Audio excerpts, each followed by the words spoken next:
Les crypto-monnaies, elles forment un marché financier relativement jeune et émergent. Et de mon point de vue, c'est un marché de particuliers. Alors, y pratiquer l'analyse technique correspond très bien à ce type de marché. C'est assez facile d'appliquer les bases de l'analyse technique sur les graphiques des crypto-monnaies grâce à différents outils et indicateurs. On va pouvoir y repérer des indices sur la psychologie des investisseurs, sur leurs émotions et donc sur leur comportement. Les cours des crypto-monnaies, ils réagissent très souvent sur certains points clés des graphiques et lorsqu'il se produit des configurations techniques récurrentes dans le même temps sur les indicateurs techniques.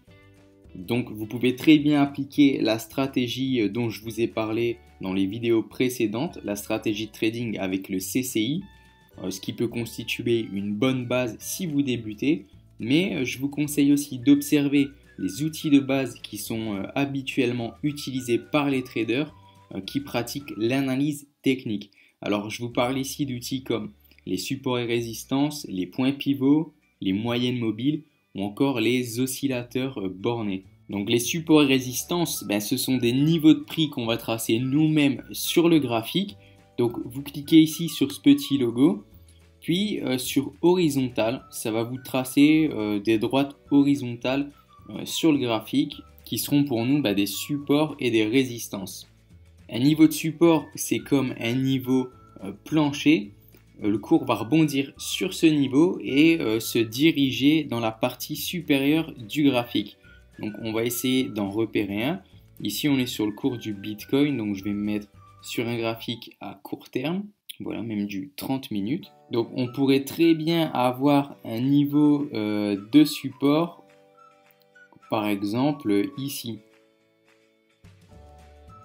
Si on regarde le graphique à plus long terme, on pourrait également en tracer un ici. On remarque ici que le cours rebondit une fois, deux fois. Ici, on a une fausse cassure puisque le marché réintègre ce niveau une troisième fois. On a un petit rebond ici, un cinquième par ici. Puis, on a la cassure du niveau avec le cours qui se dirige dans la partie inférieure du graphique. Et à l'inverse, un niveau de résistance, ça va agir comme un niveau plafond et lorsque le cours va rebondir dessus, il va ensuite se diriger dans la partie inférieure du graphique. Donc pour tracer ces niveaux, on va repérer des points hauts. Par exemple ici, on pourrait tracer un niveau de résistance. Alors ces niveaux de prix sont très psychologiques et je vous invite à les inclure dans votre trading. Ensuite, pour ce qui est des points pivots, là en fait il s'agit de niveaux de prix clés qui sont calculés en début de chaque journée de trading automatiquement par votre plateforme. Ils s'affichent en début de session de trading et restent inchangés tout au cours de la session.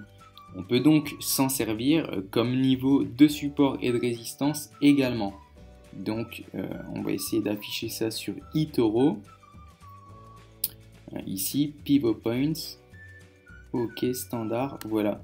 Donc on a les différents niveaux, vous voyez, qui s'affichent. Alors je vais supprimer les supports et les résistances, sinon ça va nous embrouiller. Voilà, ici on a les points pivots. Donc là c'est hebdomadaire, mais si je me mets sur un graphique à court terme, on devrait les avoir pour chaque journée, voilà. Ici, on a les points pivots pour la journée d'hier et là les points pivots d'aujourd'hui qui commencent à se tracer depuis quelques heures. Ensuite, je vous ai parlé des moyennes mobiles, donc moving average. Une moyenne mobile, elle va en fait lisser le cours. Par exemple, si une moyenne mobile est paramétrée sur 50 périodes, à chaque nouveau chandelier japonais, l'indicateur technique va calculer la moyenne du cours des 50 derniers chandeliers japonais pour tracer le nouveau point de la moyenne mobile. Vous avez des moyennes mobiles qui sont fréquemment utilisées par les traders et sur lesquelles le cours a tendance à rebondir. C'est notamment le cas de la moyenne mobile à 200 périodes. Donc on va l'afficher sur le graphique du Bitcoin. Et on se rend compte que à certains endroits, eh bien, le cours du Bitcoin va rebondir sur cette moyenne mobile qui peut aussi être interprétée comme un support ou une résistance. Puis enfin, les oscillateurs, donc vous avez le RSI, le CCI, le stochastique, qui sont tous des oscillateurs.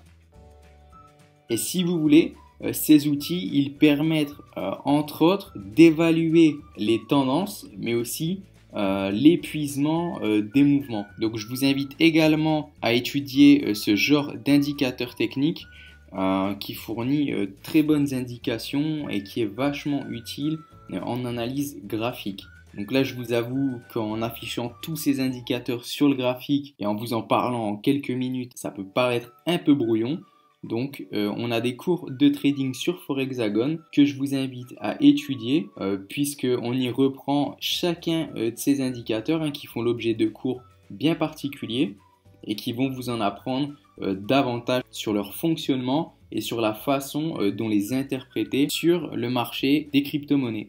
Alors grâce à des indicateurs techniques, comme je vous l'ai dit, et aux informations qu'ils fournissent, on va être capable de jauger la pression acheteuse ou vendeuse sur le cours des crypto-monnaies et en conséquence, on va pouvoir prendre position sur notre plateforme de trading à la hausse ou à la baisse. Donc vous pouvez également étudier ce genre d'indicateurs techniques pour vous constituer une stratégie de trading qui vous servira à déceler les opportunités d'investissement sur les différentes crypto-monnaies.